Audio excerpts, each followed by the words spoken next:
Merci à chacun d'entre vous. Mesdames les ministres, étant le premier des 6 présidents à prendre la parole, d'abord je voudrais vous remercier de l'honneur que vous nous avez conféré en nous confiant la mission d'imaginer les évolutions permettant de répondre, dans le cadre de la stratégie nationale, aux défis actuels et futurs des CHU. Enjeux tels que, par exemple, l'organisation territoriale, la prévention, les soins de recours et d'excellence, la construction des facultés de santé, la promotion de la recherche et de l'innovation en santé, pour que notre modèle français conserve sa reconnaissance internationale. Notre but, à tous les 6, a été de dire qu'il fallait consolider les ordonnances de 1958 et de redonner ce statut spécifique au CHU dans une gouvernance renouvelée avec les universités. Vous nous avez confié un exercice difficile, mais passionnant. Difficile car écrire un rapport à 6 mains a nécessité de longues heures de discussion et nous a obligés à rechercher un consensus, ce qui pourrait parfois laisser penser que nous ne sommes pas dans ce rapport suffisamment avant-gardistes.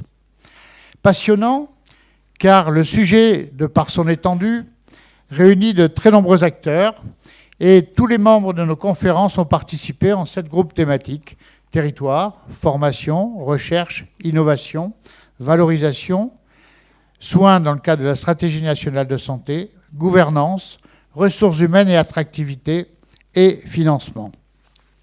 Notre comité de pilotage s'est réuni à 14 reprises, a organisé un séminaire sur 2 jours et a procédé à de très nombreuses auditions.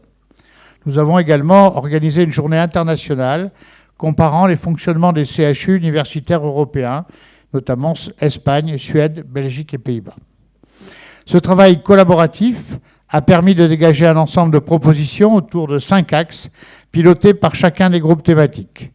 Ce qui explique, et j'espère que vous nous en pardonnerez, des styles d'écriture multiples dans ce rapport. Je voudrais également saluer le travail remarquable fait par les jeunes élèves directeurs de l'EHSP qui ont établi et commenté une cartographie des CHU remarquablement bien documentée. Pour conclure sur la méthode, je voudrais mentionner un enrichissement mutuel entre des partenaires que l'on imagine très proches, mais qui se connaissaient mal. Mesdames les ministres, vous l'avez vu, dans ce rapport, nous n'avons pas dédié un chapitre entier au financement. Toutefois, dans l'introduction, nous avons voulu vous indiquer que pour nous regrettons que depuis une dizaine d'années, le financement de nos CHU se soit un peu banalisé et que nos particularités ne soient plus correctement financées. Depuis la fin de la reconnaissance des 13% de surcoût dans nos CHU, leur spécificité a été un peu gommée. Alors, quelles sont nos priorités ? Nos priorités concernent la juste rémunération des activités de recours, d'expertise, comme par exemple les actes hors nomenclature. Le juste remboursement de l'innovation médicale. La robotique en est un exemple parmi d'autres. De même, collectivement, nous sollicitons des dotations qui nous permettent de réellement réinvestir, innover, intégrer les outils numériques dans la formation et dans la pratique des soins, et de financer les travaux de recherche pour défendre notre place dans le système de santé mondial. Après ces quelques mots d'introduction, je voudrais vous dire que nous sommes heureux de défendre avec vous aujourd'hui le modèle français des CHU, et encore plus heureux de fêter ce 60e anniversaire des ordonnances Debré. Fêter un anniversaire, c'est se réjouir d'une naissance, d'une croissance et d'un destin. 60 ans, ce sont, dit-on, des noces de diamant, symbole d'éclat et de résistance. Non, les CHU ne sont pas en voie d'essoufflement. Non, le déficit des CHU est loin d'être abyssal. Non, il n'y a pas trop de CHU. Et je vous remercie, Madame la ministre de la Santé, d'avoir toujours dit que chaque CHU avait sa place, même dans la recherche, et vous l'avez écrit récemment. Nous vous en remercions également, qu'une recherche à haute valeur ajoutée pouvait se réaliser dans des CHU de petite taille. Vous l'aurez compris, dans mes propos, nous voulons garder les CHU, tous les CHU, et les faire grandir ensemble. Pour cela, des améliorations sont nécessaires. Elles vont vous être présentées successivement par les 6 présidents des conférences. Le premier axe sur lequel j'insisterai, c'est la synergie nécessaire entre le CHU et l'université. Nous avons un statut de double appartenance, université-hôpital. Les statuts HU a 3 missions. Tout cela reflète la complexité du système. Or, aujourd'hui, nos liens dépendent d'une simple convention entre 2 entités juridiques, qui elles-mêmes ont évolué énormément depuis 1958. Il est donc essentiel de corriger cette hétérogénéité de fonctionnement et d'homogénéiser les situations et les liens entre CHU et université. Ces conventions que nous avons sont aujourd'hui souvent disparates, ont des contenus différents et les relations entre les acteurs sont de niveau variable. Il est essentiel pour nous, et j'en terminerai par là, que nous puissions, si vous en étiez d'accord, trouver une autre forme juridique affirmant l'association entre l'université et le CHU. Il est important de créer des symétries dans les fonctionnements des 2 institutions.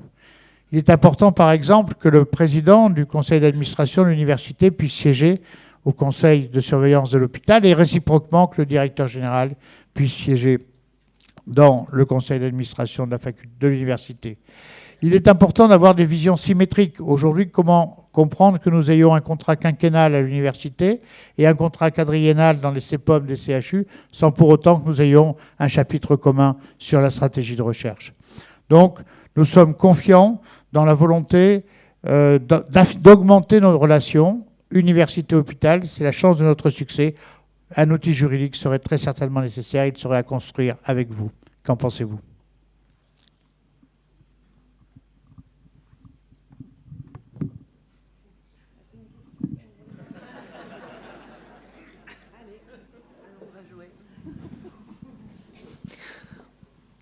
Bien, donc je vais peut-être prendre la parole et répondre à cette question, mais avant toute chose, je voulais déjà vous remercier, vous dire que nous sommes totalement conscientes que ce n'est pas un sujet facile, que nous vous avons demandé de traiter. C'est pour ça que nous considérons aussi que ce n'est pas un sujet fermé avec la remise de ce rapport, mais au contraire que la remise de ce rapport ouvre maintenant eh bien une ramification supplémentaire, puisque sur la base de ces constats que vous avez faits, de ces choses sur lesquelles vous vous êtes mis d'accord, eh bien il nous faut maintenant aller un pas plus loin et travailler aussi avec les associations, etc. Je reconnais que le fait que les 6 conférences aient travaillé ensemble, comme vous le disiez, même si, vu de l'extérieur, ça paraît à peu près normal que ces conférences se connaissent et se parlent, ça a été en fait une première, et je crois que c'était évidemment extrêmement important de le souligner et de vous remercier pour cela. Je crois que ce serait une erreur de penser que nous sommes venus aujourd'hui pour vous apporter, au travers d'un discours, une liste de solutions qui, au final, serait probablement inadapté à vos réalités et ne correspondrait pas à ce que vous souhaitiez. Et de la même façon, les propositions que vous faites dans votre rapport, eh bien pour nous, elles sont essentielles pour définir les chantiers sur lesquels il faut que l'on continue à progresser. Alors vous m'interrogez plus particulièrement sur le chantier de la gouvernance et notamment sur le chantier de la représentation croisée dans les différents conseils d'administration et de la possibilité de donner finalement aux conventions qui lient les CHU et les universités peut-être une forme d'homogénéité et une force un peu plus grande. Je vais vous dire que aujourd'hui, strictement rien n'empêche de le faire, et je vais prendre un exemple que je connais extrêmement bien. J'étais au conseil de surveillance du CHU. Le directeur du CHU de l'hôpital était dans mon conseil d'administration. Et lorsque nous avons construit le projet d'initiative d'excellence, mais nous ne sommes pas les seuls, c'est le cas aussi à Nantes par exemple, eh bien le CHU a fait partie des partenaires du projet. Et en tant que partenaire du projet, évidemment, maintenant, nous travaillons avec lui. Il bénéficie des financements IDEX et ICIT, que ce soit sur le site de Nantes ou sur le site de Nice Sophia Antipolis. Ce que je veux dire par là, c'est que je pense que je peux parler en notre nom à tous les deux. Ce qui est essentiel, c'est qu'il y ait un projet. Et ce n'est pas une question de structure. Le fait que le directeur d'un CHU soit dans un conseil d'administration d'université, si le projet réel de travailler ensemble, c'est-à-dire de se connaître, de connaître les contraintes des uns et des autres, parce qu'un CHU, ça ne fonctionne pas comme une université, si ce temps de co-construction d'un projet n'est pas pris, la représentation ou la présence d'un DG de CHU dans un conseil d'administration d'université n'aura strictement aucun sens. Et d'ailleurs, très vite, il n'y viendra plus. Et la réciproque sera vraie pour le président d'université dans le conseil de surveillance. Donc, évidemment que la question de la gouvernance, c'est une question qui est importante. Elle est importante pour définir et co-construire une stratégie. Et ça, c'est pour moi le premier point d'entrée. J'entends complètement ce que vous dites sur la question du déphasage de la contractualisation, la possibilité de demander à l'HCERS de participer à l'évaluation des CHU, c'est déjà le cas. Mais évidemment, c'est déphasé avec les concertations, avec les évaluations, HCERS des universités. Mais moi, je trouve qu'il y a un acteur, des acteurs essentiels qui manquent dans ce que vous venez d'évoquer, qui sont les organismes de recherche. Et il me semble que la façon de réfléchir, de penser potentiellement à des contrats, c'est d'abord avec une vision claire d'où on est, d'où on part, ensuite avec une vision claire du projet et d'où on veut aller. Et sur cette base-là, effectivement, une évaluation et un contrat qui suivra l'évaluation. Voilà, je n'ai pas plus d'idées que ça aujourd'hui, mais en tout cas, la façon dont nous ouvrirons ce chantier, ce sera probablement cette façon-là. Comment est-ce qu'on arrive à avoir une co-construction d'un projet entre organismes de recherche, universités, CHU, la place particulière des facultés de médecine au sein de ce dispositif, mais on ne rentrera pas par 3 lignes définissant la présence obligatoire des uns ou des autres, parce que, à mon sens, là, on resterait sur du droit formel et sûrement pas de la réalisation réelle des projets. Voilà. Tu veux... Je vais pas répondre directement à votre question, Monsieur De Witte, parce que peut-être on n'a pas eu l'occasion de faire d'introduction en tant que ministre. Or, on a quand même entendu des témoignages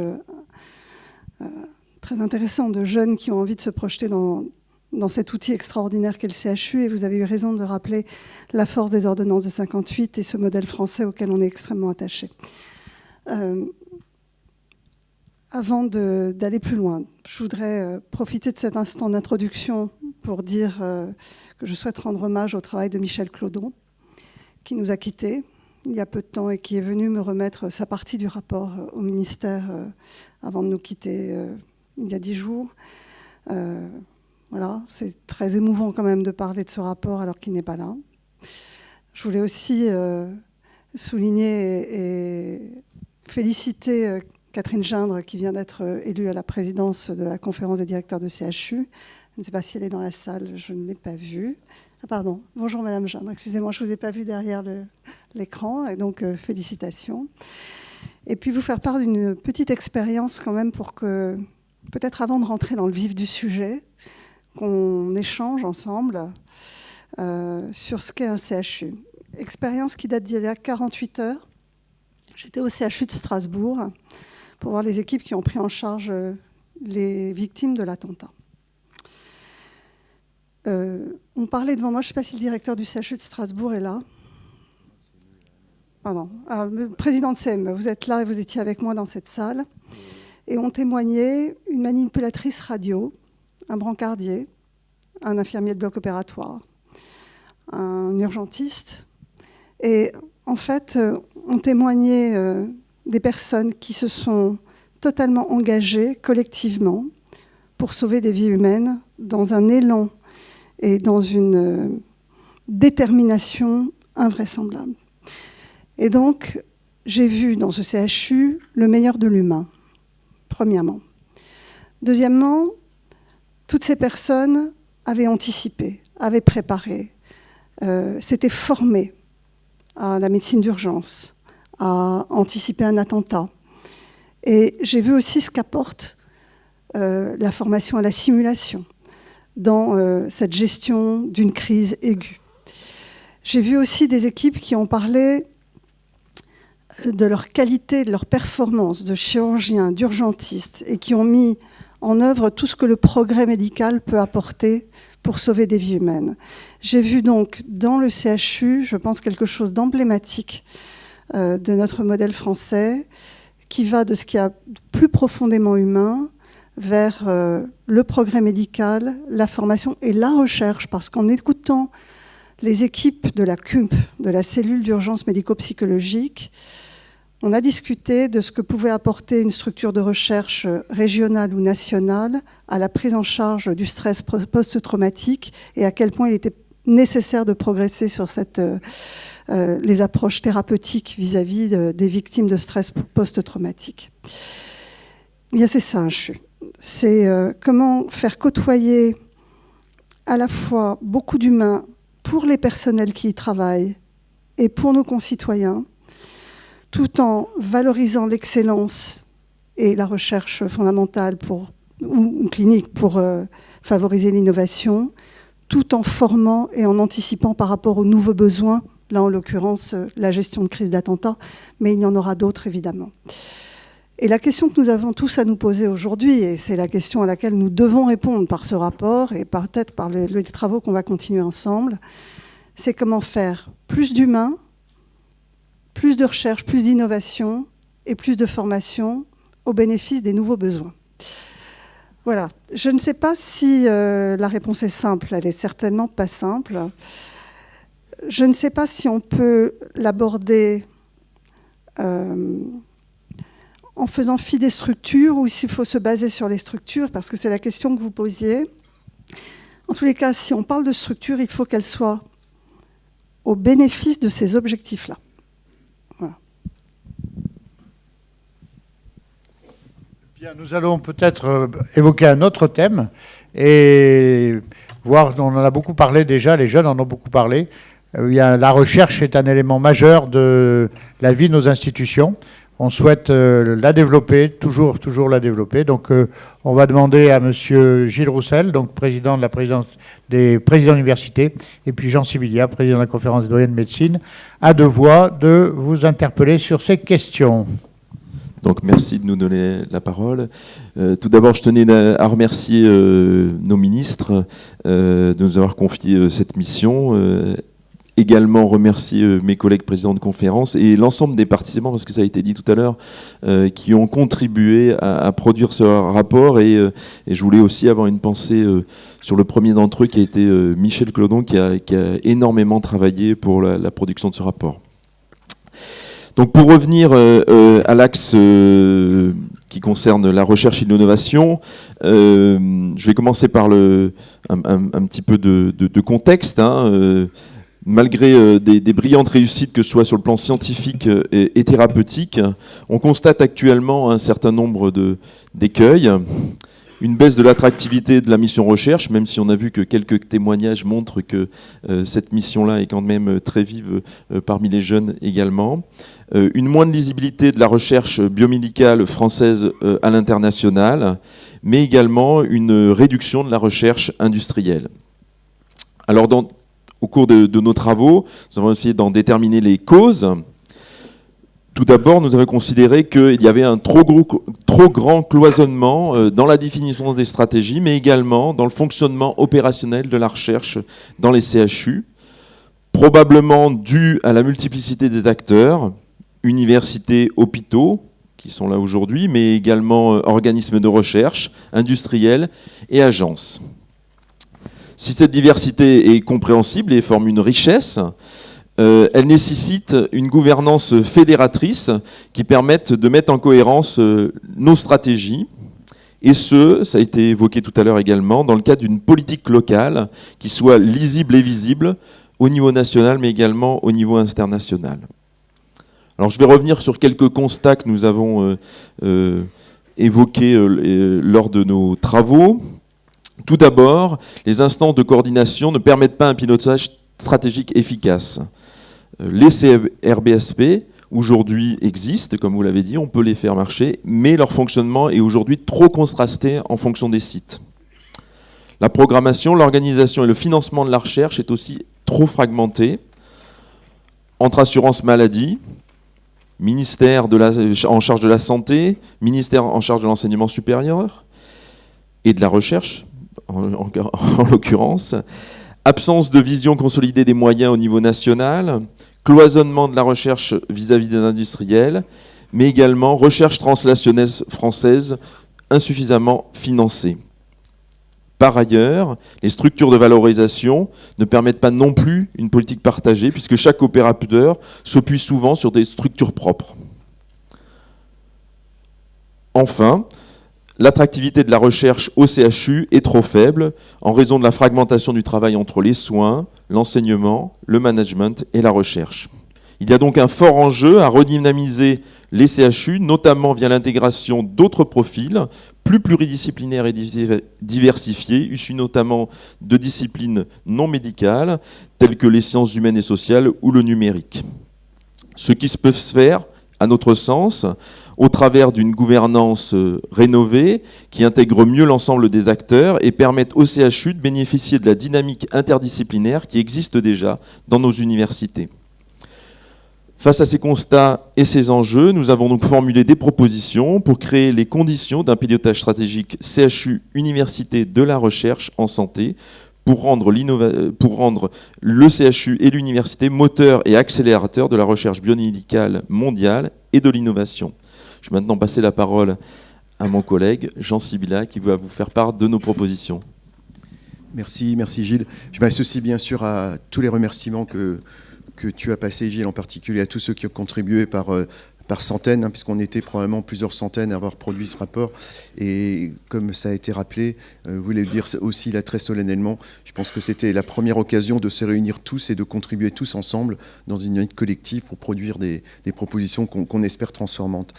Je vais vous évoquer les propositions sans entrer dans le détail, avec juste 3 éléments très simples de préambule sur la recherche et l'innovation.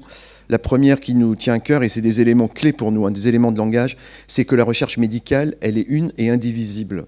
Je pense qu'il faut arrêter de saucissonner la recherche en recherche fondamentale, translationnelle, clinique, soins premiers. Il y a une seule recherche, elle s'enrichit l'une de l'autre. Et la seule valeur, c'est l'excellence et la professionnalisation de cette recherche qui ne l'est peut-être plus suffisamment aujourd'hui. Ça, c'est un point fondamental. Le deuxième point sur lequel on s'est beaucoup appuyé, c'est de se dire que la recherche et l'innovation est un facteur d'attractivité, voire même de cohésion. Parce que finalement, le seul point sur lequel tout le monde s'engage et tout le monde se retrouve, et on l'a vu, les jeunes l'ont tracé dans leur discours, c'est finalement la recherche et l'innovation, parce que c'est finalement le bien commun et l'objectif, le Graal commun dans nos établissements hospitaliers universitaires. Le troisième point sur la recherche et l'innovation, et on ne l'oublie pas, et on l'a repris à plusieurs reprises, la recherche doit mener à de l'innovation qui doit être distribuée de façon équitable jusqu'aux patients dans tous les territoires, et tout le monde mérite de bénéficier un jour d'innovation. Nos ministres, chère Agnès, vous connaissez bien le problème des cartes T-cells et de toutes ces innovations en immunothérapie.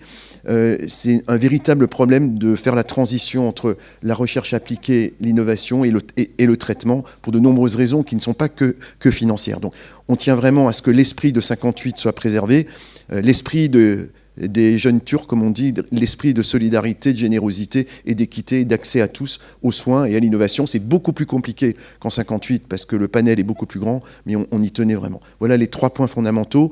Pour les propositions, on les a résumées et je les résumerai encore en 2 dimensions. Une première dimension, c'est la dimension stratégique du CHU de demain en matière de recherche.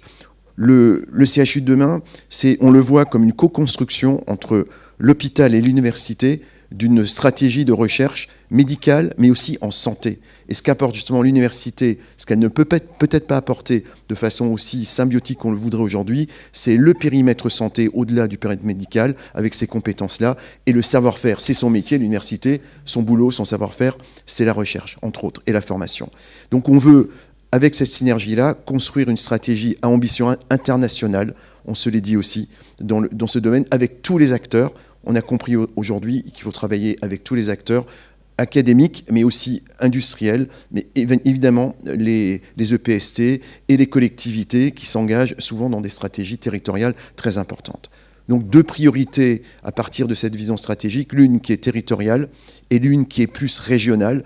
Tout ça dans une stratégie nationale qui doit être calée. On a besoin effectivement d'orientation nationale et on espère que cette orientation nationale, cette stratégie nationale est capable à la fois d'amplifier mais aussi de simplifier. Et Gilles, tu as évoqué tous les enjeux, toutes les difficultés qu'on rencontre, et je ne rentrerai pas dans le détail, trop d'appels d'offres, fragmentation des financements, trop de partenaires, l'ANR c'est trop compliqué, il faut 4 heures pour télécharger un dossier, alors que dans d'autres pays on télécharge le PDF. Je prends quelques exemples, c'est quand même important d'illustrer les points qui nous embêtent. Dernier point, et beaucoup plus bref, c'est la deuxième grande dimension, ne pas oublier la dimension opérationnelle, et on en a beaucoup parlé entre nous. Si le CHU de demain est une vraie synergie entre le H et le U rénové, il faut que les moyens soient mis entre guillemets communs. Je mets des guillemets pour être prudent, puisque c'est 2 établissements différents, mais il faut qu'on arrive à avoir une vision des moyens à partager, et notamment dans des domaines très importants qui sont mal couverts aujourd'hui. Dernier point dans l'opérationnel, on l'a déjà dit, mais je le répète, c'est l'évaluation externe. Elle doit être faite de façon synchrone et organisée. Et ça, on y tient, puisque ça sera ça qui fera la valeur ajoutée et la vision de la production du CHU de demain. Je vais peut-être commencer, alors que c'est évidemment à la ministre de l'Enseignement supérieur, de la Recherche et de l'Innovation de parler de ce sujet, mais peut-être... quand même un sujet que je connais bien. Effectivement, je pense que la recherche a besoin d'agilité et de décloisonnement. Quelque part, c'est ce que vous dites en disant qu'il faut plus de pluridisciplinarité avec d'autres disciplines universitaires qui alimentent, enrichissent. Décloisonnement, c'est aussi le décloisonnement des financements. On voit bien aujourd'hui que le nombre d'opérateurs qui financent peut nuire à la lisibilité et favorise justement... défavorise une recherche qui est évidemment profondément intriquée de la recherche clinique à la recherche fondamentale. Et cette question du PHRC géré par le ministère de la Santé, des projets de recherche fondamentale gérés par l'ANR, peut troubler certaines équipes qui ont besoin notamment d'études biologiques ancillaires avec un PHRC, mais qui ne sont jamais financées par le PHRC parce que c'est de la biologie plus fondamentale. Donc on a une vraie question sur... comment on simplifie l'accès à ces financements. On est resté effectivement sur une image de la recherche clinique très, très, très cadrée, alors que ça n'est plus exactement comme ça que pensent aujourd'hui les hospitalo-universitaires quand ils projettent une question. Et les CAR-T-cells en sont l'exemple. On ne peut pas faire un essai clinique de CAR-T-cells sans se poser la question des mécanismes de résistance à l'immunothérapie et d'aller chercher dans les cellules tumorales telle ou telle infiltration, etc. Donc ça n'a pas de sens, en fait.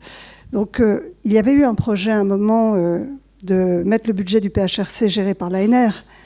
Il a été profondément contrecarré à l'époque. C'était les années 2012-2013. Peut-être faut-il, en tout cas, se reposer la question de savoir comment on fluidifie les financements et qu'on décloisonne un peu pour que chacun ne se sente pas pris dans des cases et puisse mener une recherche innovante qui pose des questions parfois complexes et intriquées. Je vais laisser la parole à Frédéric. Merci beaucoup. Donc, d'abord, évidemment, je partage complètement ce que vient de dire Agnès sur la nécessité d'avoir de l'agilité, de la diversité et du décloisonnement. C'est même probablement à la base de toutes les vraies découvertes. Voilà, on parle de sérendipité, c'est aussi ça. Si tout est cadré, tout est prévu depuis le départ, c'est un tout petit peu compliqué de voir des choses émerger par la force du hasard. La deuxième chose que je voudrais dire, c'est que évidemment la recherche telle qu'elle se conçoit dès aujourd'hui et telle qu'elle se concevra probablement encore beaucoup plus demain, est par définition de plus en plus transdisciplinaire. Je crois qu'il faut qu'on sorte de l'époque où on pensait que, et où c'était le cas d'ailleurs, un honnête homme, un savant, avait à sa disposition toute la connaissance qui avait été produite. Aujourd'hui, ce savant, si je puis dire, pour moi, est remplacé par une équipe pluridisciplinaire. Et c'est bien l'équipe qui, potentiellement, arrive à englober, je dirais même pas toute la connaissance, mais enfin, en tout cas, suffisamment de connaissances pour pouvoir aborder un défi ou une question scientifique au travers de ces multiples facettes. Je comprends tout à fait la question de l'articulation de la recherche. Alors, même si effectivement le continuum est essentiel, de la recherche académique fondamentale, on va dire, en biologie ou en sciences de la vie en général, pour ensuite aller vers de la recherche en santé ou biomédicale, pour ensuite aller vers de la recherche clinique et au lit du patient. Bien sûr que les systèmes qui existent et qui mettent quelque part les paillasses au bout des couloirs des services hospitaliers, c'est quelque chose qui fonctionne bien. Mais il ne faut jamais oublier que la question du rôle de l'épigénétique, par exemple, dans un certain nombre de pathologies humaines, elle vient d'une recherche qui, au départ, concernait les plantes. Enfin, ce que je veux dire par là, c'est que c'est très compliqué, a priori, de dire un endroit va être capable de concentrer la recherche fondamentale nécessaire pour alimenter la recherche biomédicale, puis la recherche clinique, translationnelle, etc. Et je crois que de ce point de vue-là, il faut accepter que partout où ça a du sens, où c'est possible, évidemment qu'il faut qu'on coordonne ces fils-là, mais on ne peut pas non plus enfermer d'un point de vue site ou d'un point de vue territoire ou même d'un point de vue région ou même d'un point de vue nation ou Europe ou etc. Une question de recherche fondamentale qui à un moment ou à un autre viendra alimenter la recherche biomédicale, clinique, translationnelle, etc. Et ça, il ne faut jamais l'oublier. Et c'est là que, à mon avis, se situe la difficulté d'articulation entre le fait qu'il faut aller chercher nos collaborations là où on a envie de les faire, parce que dans un congrès, on a rencontré X ou Y et que c'est là que ça va se faire. Et ça ne va pas forcément se faire dans le labo d'à côté ou ça ne va pas forcément se faire dans la ville d'à côté.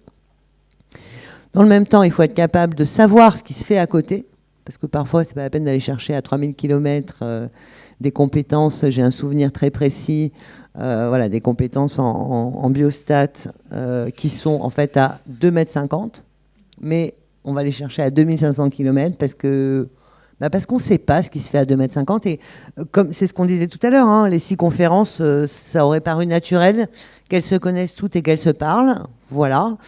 On ne connaît pas tout ce qui se fait. Donc des lieux d'animation, des lieux d'échange, ça évidemment c'est absolument nécessaire, mais faisons attention de ne pas, là encore, faire des silos, si je puis dire, dans un sens, en défaisant des silos dans un autre sens, parce que ça resterait toujours des silos, et ça, c'est totalement incompatible avec la recherche en réalité.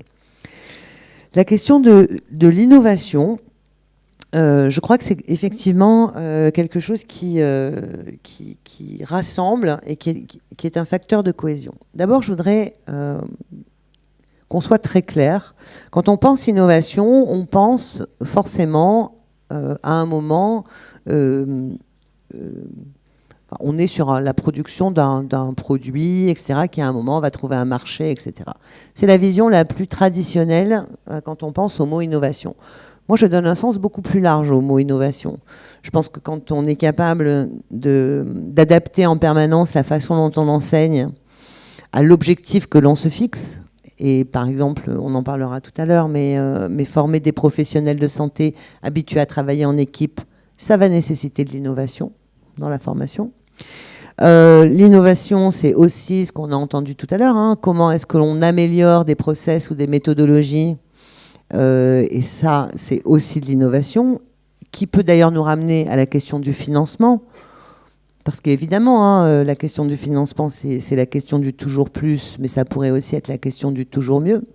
Et on le voit bien, on arrive aujourd'hui, et là si j'élargis un peu plus le contexte, à une vraie question qui est pour garantir un minimum notre modèle social tel qu'il a été pensé dans une autre époque, le choix est quand même relativement limité. Donc, où on repense un modèle social, ou à un moment, on ne pourra pas gérer sans augmenter les impôts. Il faut dire les choses très clairement. Et c'est un petit peu la même chose, là, ce qu'on est en train d'observer. Et évidemment, hein, on le voit bien, il y a un certain nombre d'endroits où on pourrait très largement faire mieux et se poser la question de comment on fait mieux. Et une des façons de se poser la question de comment on fait mieux, c'est aussi comment on innove, y compris sur des process et des organisations. Là encore, dans une vraie dynamique d'innovation, c'est-à-dire sans jamais considérer qu'on a un modèle unique qui va fonctionner partout de la même façon. Parce que même si on parle des CHU, tout le monde sait très bien que il y a autant de CHU que de CHU. Voilà. Et que c'est comme il y a autant de cancers que d'individus porteurs d'un cancer, et c'est un peu la même chose. Et simplifier en utilisant un mot unique qui recouvre autant de réalités différentes, c'est parfois, là aussi, un peu compliqué. Sur la question de la valorisation, et je ne serai pas plus longue, on a quand même travaillé ce sujet beaucoup. Et on a notamment travaillé ce sujet dans le cadre de la loi Pacte avec Bruno Le Maire, avec, en termes de valorisation, et cette fois-ci on est en train de parler de la valorisation qui va au marché, un mandataire unique. Et là, il va falloir qu'on le fasse maintenant. Et une négociation en termes de propriété intellectuelle qui ne devra plus dépasser un mois. Et c'est un véritable défi, parce que si on veut vraiment prendre le chemin de la valorisation, alors il faut qu'on sorte du temps qui est le nôtre traditionnellement, le temps académique, le temps du soin, et il faut qu'on passe dans un autre temps qui est celui de la valorisation de la propriété intellectuelle des marchés, du monde économique. Et ça, c'est un autre métier, c'est un autre temps. Mais si on veut que ça marche, et quand on regarde les endroits où ça marche, eh ben ça marche comme ça, et on arrête de prétendre qu'on peut faire du temps long et du temps court en même temps, et on arrête de prétendre qu'on peut tout faire en même temps. Et la coordination, c'est extrêmement important. Prétendre qu'on peut tout faire, c'est juste pas raisonnable. Merci. On va aborder tout de suite le troisième thème.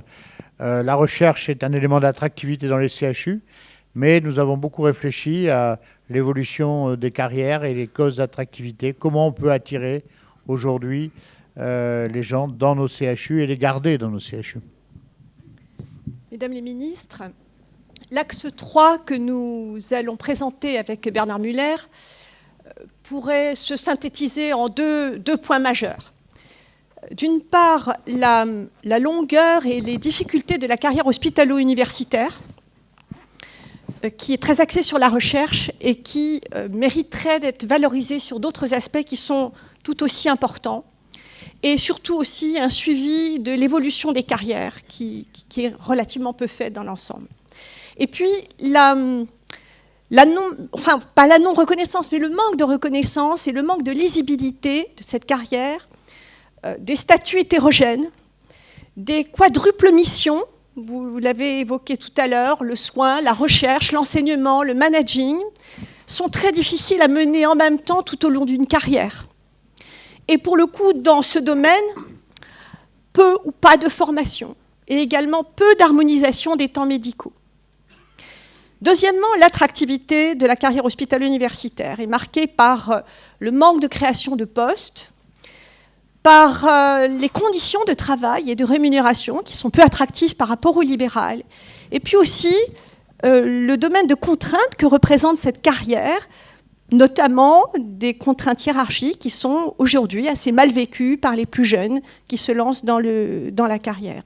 Et tout cela dans un domaine de profonde évolution technologique, même on pourrait même dire révolution technologique, ce qui devrait valoriser les métiers hospitaliers, qui pour autant, dans la réalité, souffrent d'un manque d'identité, d'un manque de conviction pour de tels engagements.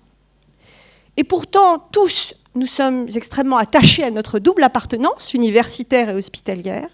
Et puis enfin, nous serions très sensibles à ce que la spécificité propre à la pharmacie et à l'odontologie soit bien considérée et respectée. Bernard ? Mesdames les ministres, d'abord, très brièvement, nous nous associons bien sûr à tout ce qui a été dit sur l'intérêt du travail des 6 conférences ensemble, ce qui, en lui-même, a déjà un certain caractère, je pense, transformant. Alors, face au constat qu'a évoqué Corinne, les propositions des conférences ont toutes eu comme fil conducteur le fait de la nécessité de rénover l'exercice et les carrières en CHU en réaffirmant leurs spécificités. On n'a pas là le temps de détailler et d'argumenter toutes les propositions, mais juste donner quelques focus sur 3 ou 4 points. D'abord, la nécessité, l'évidence de créer une modularité et une flexibilité d'exercice tout au long de la trajectoire professionnelle. On l'a dit, les missions hospitalo-universitaires, les 3 missions hospitalo-universitaires, voire souvent pour les seniors une 4e mission en termes de management, ne peuvent être assurées de manière pleine, entière, efficace et avec un haut degré d'exigence tout au long de la carrière professionnelle. Alors, qu'entend-on par modularité d'exercice ? C'est dans un concept de trajectoire professionnelle pour permettre un temps variable, une variabilité du temps relatif dédié à chacune de ces 3 missions de base, auxquelles s'ajoutent, on l'a dit souvent, des responsabilités managériales.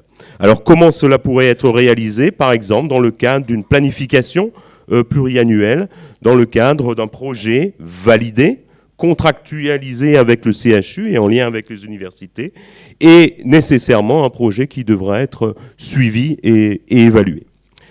Un point particulier sur les praticiens hospitaliers, l'entrée dans la carrière, le statut, leur rôle doivent être profondément réinventés.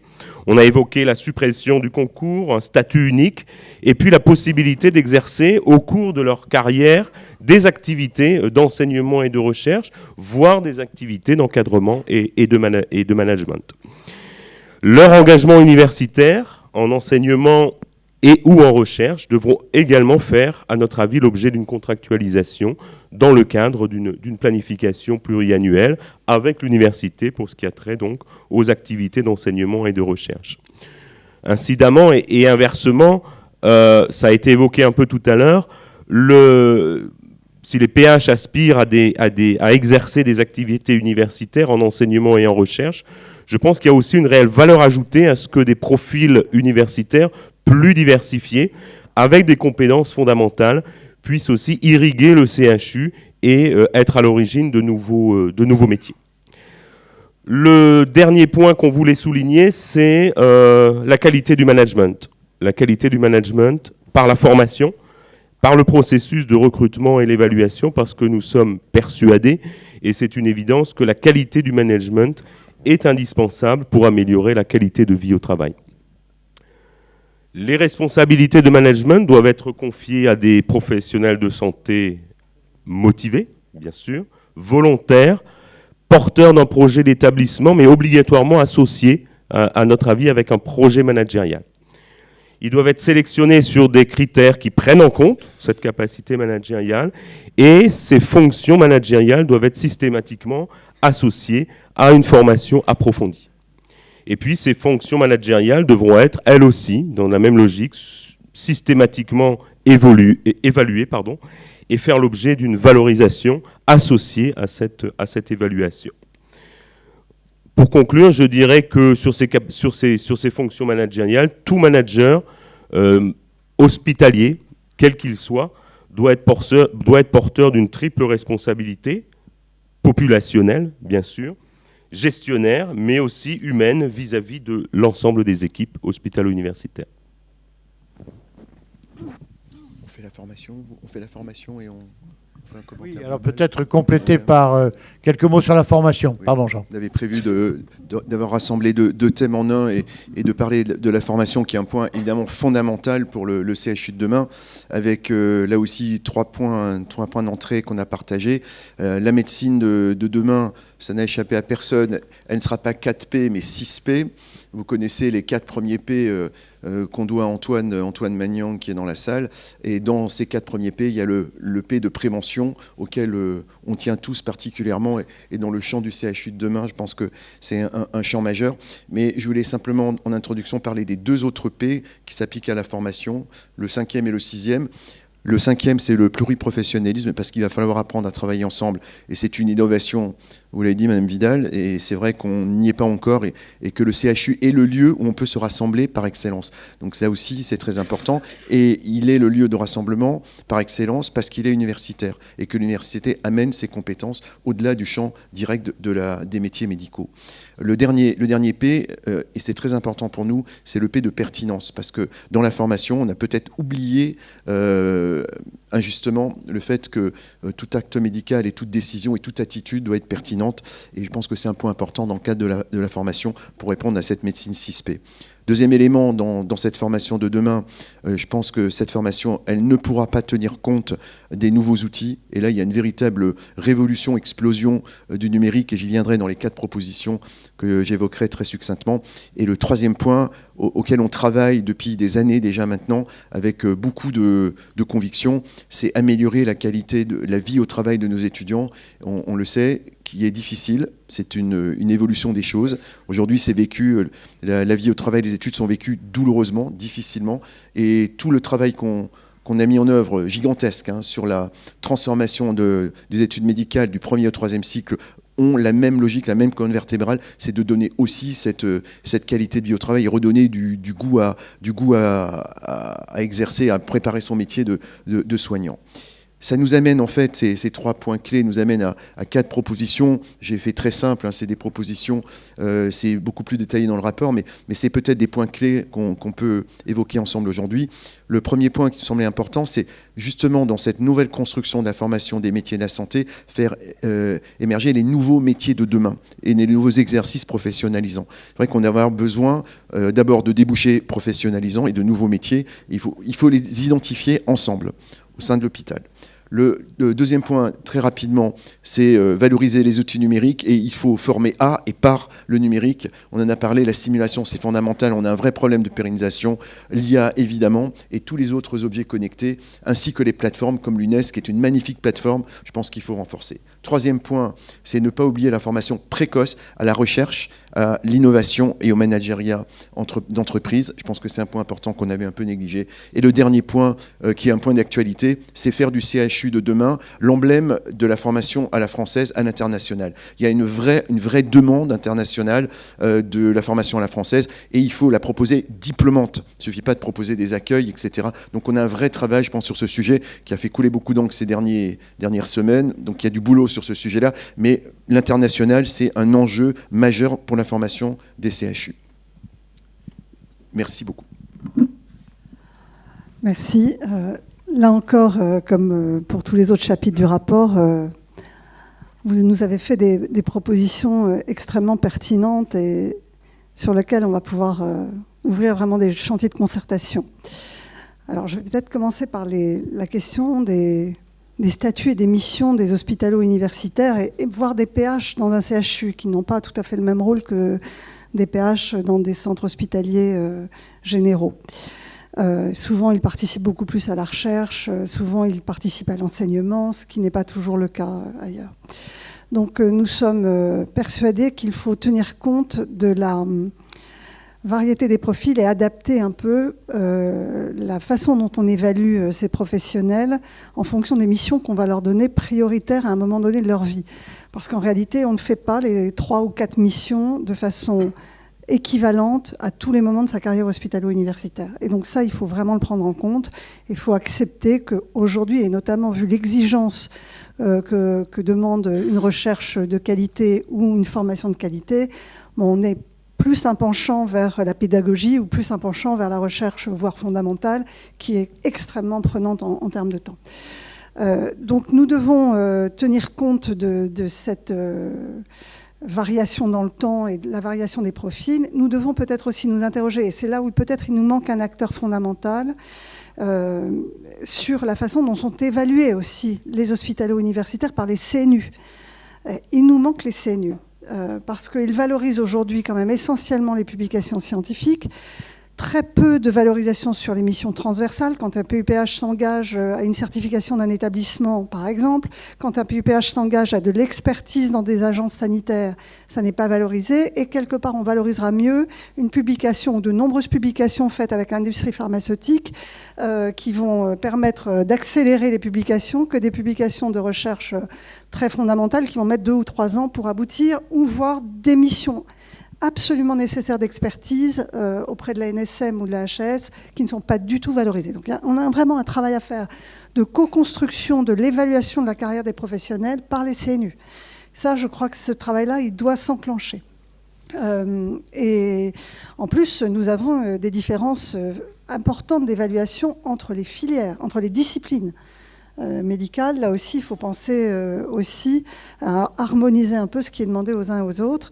Donc voilà, travail, je pense, à engager avec vous sur la base de vos propositions pour arriver à des solutions concrètes.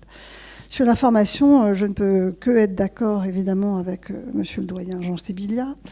On a un enjeu d'améliorer la pédagogie par la simulation.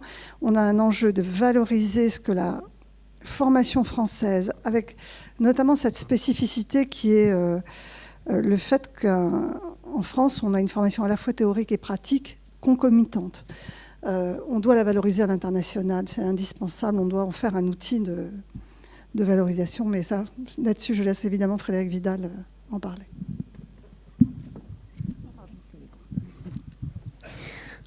Merci beaucoup. Donc, sur la question de l'évaluation des carrières, il y a une grande concertation qui a été lancée en ce qui concerne les enseignants-chercheurs, et par extension, je pense qu'une partie des conclusions, il faudra qu'on puisse s'appuyer dessus pour regarder le cas particulier MCU-PH, PU-PH et PH avec activité autre que hospitalière.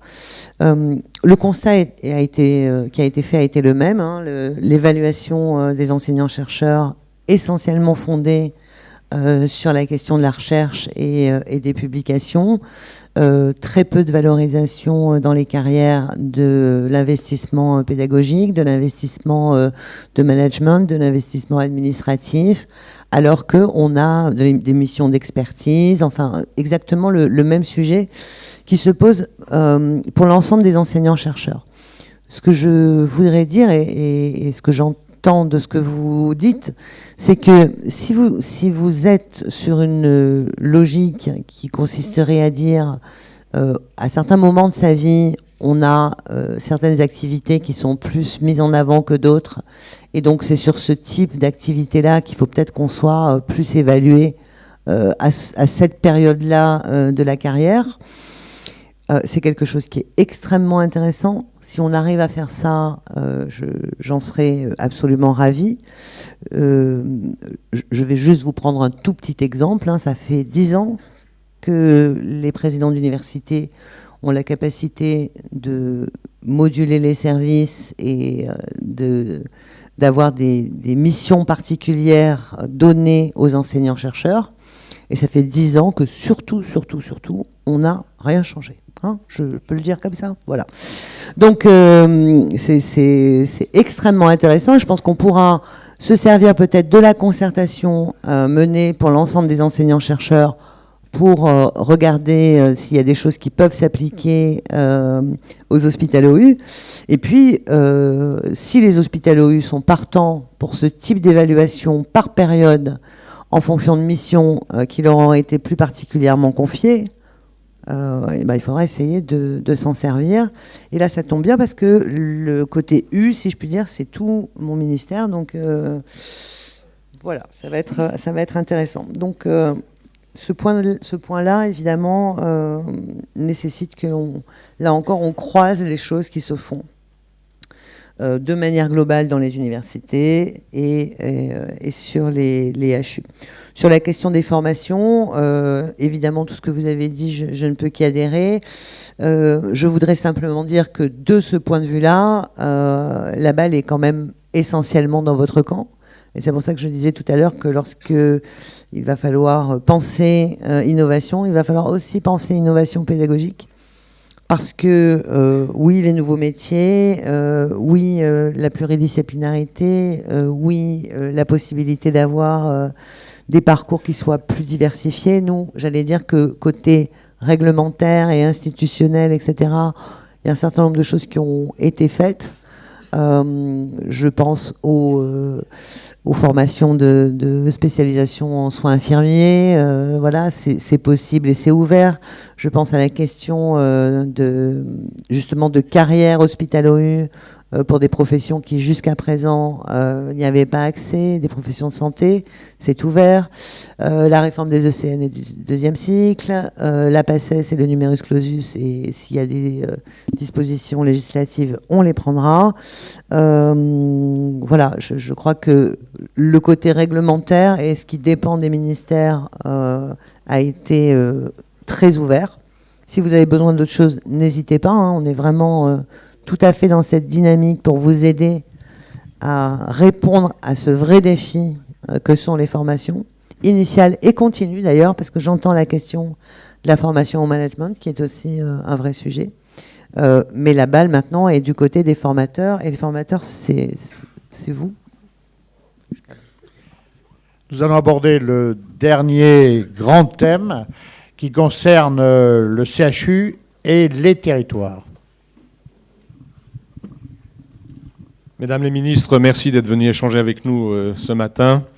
Il m'appartient de vous parler de la responsabilité territoriale des CHU. C'est l'axe 2. Là aussi, on a expérimenté le plaisir synergique de travailler entre conférences, en particulier avec les doyens, Emmanuel Touzé et Patrice Dio, et puis la directrice générale du CHU de Rennes, Véronique Anatole Touzé, avec lequel j'ai eu un immense plaisir à travailler. Alors, trois rappels, trois éléments de contexte. Le territoire, c'est une notion très complexe. Géographe, économiste, philosophe, manager, citoyen, concourt à cette définition. Et vous nous avez rappelé tout à l'heure que la communauté que nous représentons devrait travailler avec d'autres acteurs. Deuxième point, la France s'est engagée depuis longtemps dans un aménagement territorial. Et récemment, il y a eu un double impact pour les CHU.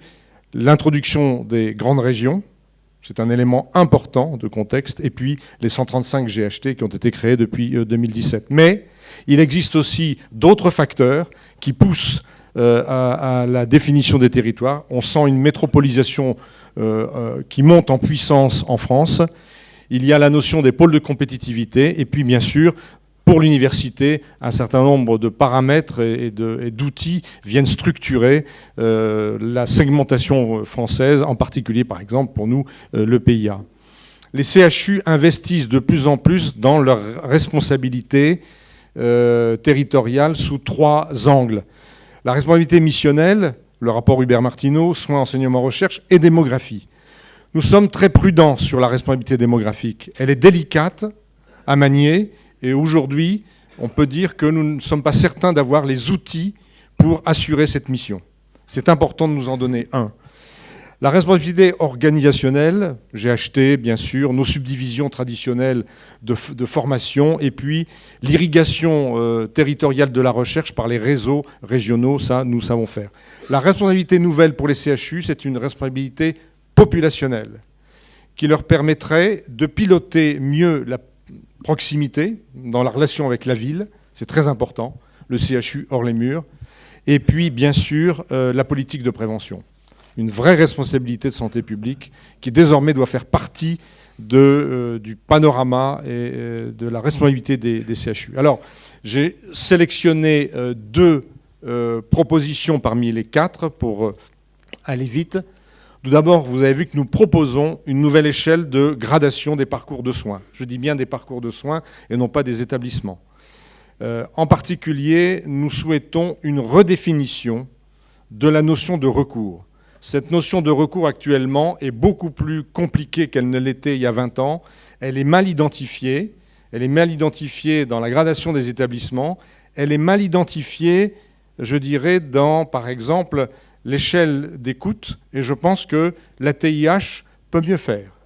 Et donc nous appelons de nos voeux, nous sommes demandeurs d'un groupe de travail pour redéfinir la complexité de la T2A partagée entre les différents plateaux techniques de soins en France. Et puis bien évidemment, et vous nous attendiez sur ce point, les réseaux de CHU.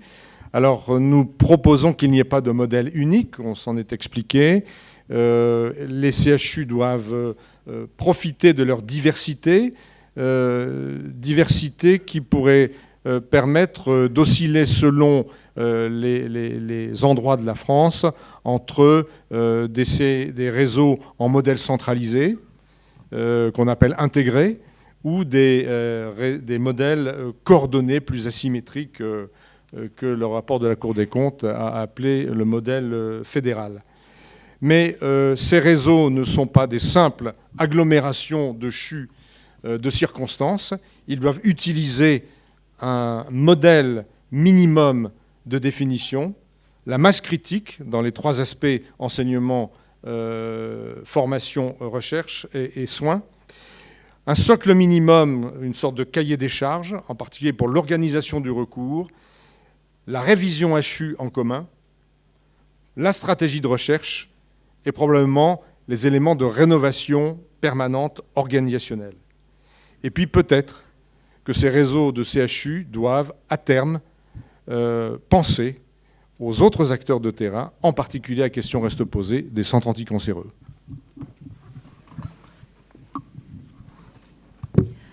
Alors, c'est évidemment un sujet majeur, comme tous les autres d'ailleurs, hein, mais un sujet absolument majeur, parce que peut-être vous livrez quand même quelque chose qui m'a frappé, moi, depuis 4 semaines qu'on vit cette période des Gilets jaunes, c'est que dans leur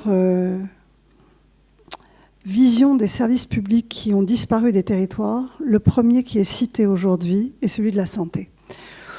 Peu d'entre nous, alors si dans les CHU on se sent dans le service public, mais globalement le monde de la santé n'a pas l'impression qu'il est un service public, et notamment la médecine libérale ou la FHP ne se ressentent pas forcément une âme de service public. Aujourd'hui, on ne peut plus déconnecter les enjeux de santé de l'aménagement du territoire au sens large. Et donc, c'est vraiment un sujet majeur. Dans Ma Santé 2022, on a évoqué une gradation des soins. Vous l'avez interprété comme une gradation des soins par établissement, c'est-à-dire qu'il y aurait des établissements de recours versus des établissements plus généraux. En réalité, c'est pour simplifier le panorama quand on l'explique. Mais nous savons très bien que d'une discipline à l'autre, d'un bassin de vie à l'autre, d'un groupement hospitalier à l'autre, la partie recours va être exercée par un établissement ou un autre. Vous êtes transplanteur, moi aussi, pas dans la même discipline, mais on sait très bien qu'il y a des établissements qui vont pouvoir faire de la transplantation parce qu'ils ont un service de transplantation, et d'autres, au contraire, qui sont plutôt spécialisés dans la chirurgie ou dans la radiologie interventionnelle. Ça ne sera pas forcément les mêmes qui auront toute l'activité de recours. Donc, moi, quand je parle dans Ma Santé 2022 d'organiser le recours, ça n'est pas pour faire d'un seul établissement tout le recours d'un territoire. C'est impossible, c'est pas comme ça que ça fonctionne. Donc, je pense qu'on est bien en phase. Ensuite, ça nécessite vraiment beaucoup, là encore, d'agilité et pas de modèle unique. Parce que vous avez des territoires immenses où il n'y a qu'un CHU, vous avez des territoires beaucoup plus petits dans lesquels il peut y en avoir 3. L'offre privée ou publique du territoire peut être éminemment variable. Et donc, j'ai envie de dire, n'essayons pas trop de faire un jardin à la française très, très structuré, et pensons territoire, bassin de vie, avec aspiration d'un bassin de vie vers tel ou tel centre de recours, et organisons dans chaque territoire les organisations qui correspondent aux compétences, au savoir-faire et au maillage territorial de l'offre de soins. Donc c'est très difficile de penser un modèle unique en termes de gradation des soins aujourd'hui, franchement.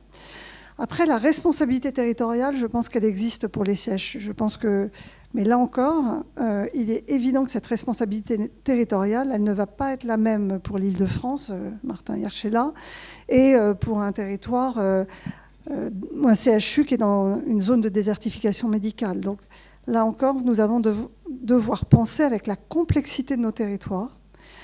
Et il est évident que certains CHU dans les DOM, par exemple, vont avoir des responsabilités populationnelles certainement plus importantes en termes de prévention que d'autres territoires où d'autres acteurs peuvent être très présents. D'où la difficulté d'avoir un modèle unique, pour moi, et la nécessité d'ouvrir ce chantier territorial avec vous sur la base de vos propositions, parce que, là encore, il nous manque quelques acteurs majeurs, on en a parlé avant de monter sur l'estrade, notamment les élus, qui se sentent totalement concernés aujourd'hui par l'offre de santé. On ne peut plus faire sans les élus. Voilà. Et donc on ne peut pas penser simplement entre nous, il faut qu'on prenne cette dimension en compte, il faut qu'on prenne aussi en compte les associations de malades et les représentants d'usagers, qui ont leur mot à dire sur le service qui leur est rendu. Parce qu'on on a l'impérieuse nécessité aujourd'hui de rendre à la population le service qu'elle attend de nous et qui n'est pas au rendez-vous malheureusement. Frédéric, est-ce que tu souhaites rajouter un mot sur cette partie ? Vraiment juste une seconde pour dire qu'effectivement, je crois que ce qui est très important, c'est que de la même façon que c'est ce que ce gouvernement porte pour les sites universitaires et l'enseignement supérieur et la recherche, la signature de chaque CHU doit être différente en fonction de son environnement. Et effectivement, la définition administrative des territoires ne correspond pas forcément à la réalité de la définition d'un territoire fonctionnel et opérationnel. C'est vrai pour les étudiants, c'est vrai pour les patients, c'est vrai pour toutes les représentations de l'État. Et je crois que se servir des frontières administratives pour essayer d'organiser les services publics dont nos concitoyens ont besoin en proximité, comme la santé, mais comme l'éducation aussi, c'est peut-être pas la meilleure façon de penser les choses. Merci de me poser cette question. J'en reviens à un problème très précis. Par exemple, on parle de ces frontières administratives. J'ai devant moi le président des DG d'ARS, de la conférence des DG d'ARS, Jean-Yves Graal. On voit à quel point des territoires sont exaspérés aujourd'hui de ne pas pouvoir recevoir d'internes de médecine générale dans des maisons de santé pluriprofessionnelles alors qu'ils sont à 15 km de CHU parce que ça n'est pas la même région d'ARS et que les doyens éventuellement peuvent refuser que des internes aillent alors que cette même maison de santé pluriprofessionnelle, elle peut être à 150 km du GHU du territoire, du CHU du territoire. On a vraiment besoin de pensée fonctionnelle pour être au service de la population et ne plus penser barrière administrative. Ça, c'est vraiment aussi une autre façon de raisonner, qui n'est pas simple. Voilà. Monsieur Deville. Non, je crois qu'il va être temps de conclure. Nous avions quand même prévu 2 mots de conclusion qui vont être prononcés par, vous l'avez cité tout à l'heure, Catherine Jeanne, qui va me succéder à la présidence de la conférence des directeurs généraux et qui doit être juste derrière nous. Et on va l'accueillir et lui céder la parole. Donc, vous voyez, là aussi, il s'agit d'une transmission. Mais finalement, est-ce que vous pensez que la spécificité des CHU est suffisamment reconnue aujourd'hui ? Par l'ensemble des organisations juridiques, des structures juridiques, de l'organisation financière, de l'organisation, sa place dans la hiérarchie de la prise en charge des soins et sur le plan de la recherche, au plan international. On a l'impression que notre spécificité a un peu disparu.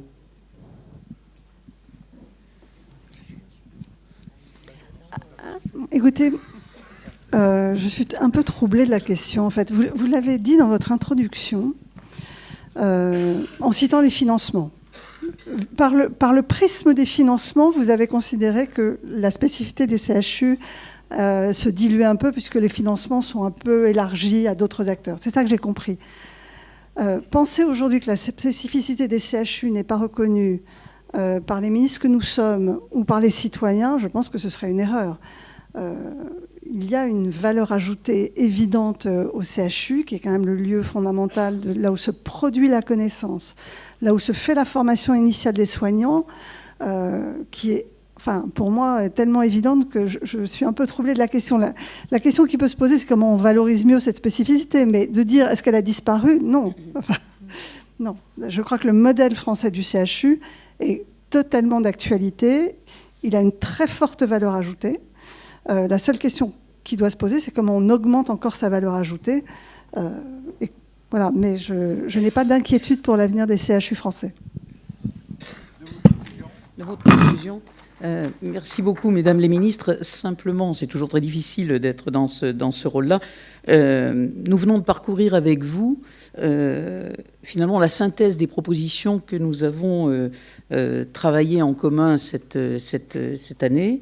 Ce rapport, comme vous le disiez, n'est pas un aboutissement, mais plutôt le début de quelque chose d'autre. Donc j'aurais tendance à vous dire, et maintenant, comment, effectivement, on part de ce socle sur lequel on peut bâtir un plan de modernisation, ce socle qui va en fait nous permettre de passer de propositions à mise en œuvre, peut-être aussi de l'expertise au droit dans un certain nombre de sujets.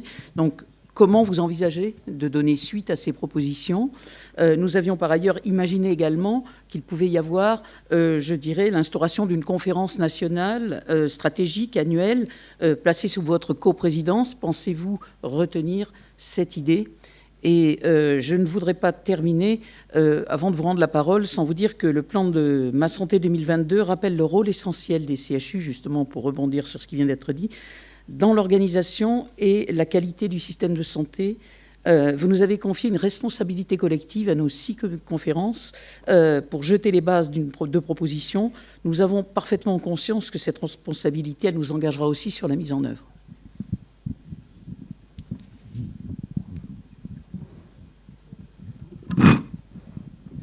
On va répondre toutes les deux. Je pense d'abord, comme il va être le moment de conclure, vous dire l'immense plaisir et honneur pour nous de pouvoir débattre avec vous. Voilà, vous êtes un maillon essentiel aujourd'hui du système à la fois français du soin et académique de la formation et de la recherche en santé. Donc, je dirais que c'est un peu émouvant parce que tout le progrès médical va dépendre de notre capacité aujourd'hui à inventer ce futur pour les CHU et à avoir la même ambition qu'avait évidemment Debré en 1958, c'est-à-dire de créer un socle solide qui permette de construire l'avenir. Donc le socle, il existe, on ne va pas le détricoter, il est quand même très valide encore, mais on souhaite qu'il se modernise pour répondre aux nouveaux défis. Les défis, ils ont été évoqués par chacun d'entre vous, j'y reviendrai pas. Donc c'est pour nous un moment important d'être là. Ce moment d'échange était important aussi parce qu'il a permis de débattre des sujets en profondeur et en toute liberté.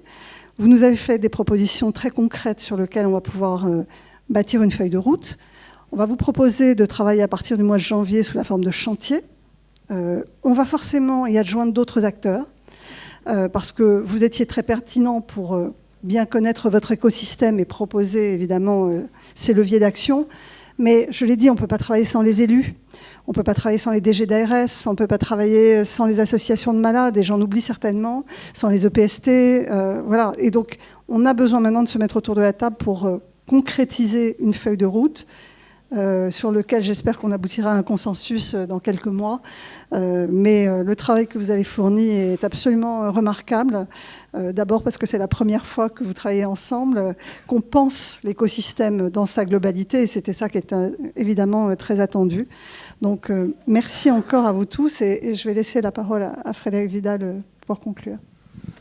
Merci beaucoup. Donc évidemment, je m'associe complètement à la fois aux remerciements et à l'émotion d'Agnès quand on imagine ce dont nous avons besoin en termes d'organisation à la fois de la formation, du soin, de la recherche dans ce champ que vous représentez sur l'ensemble de notre territoire.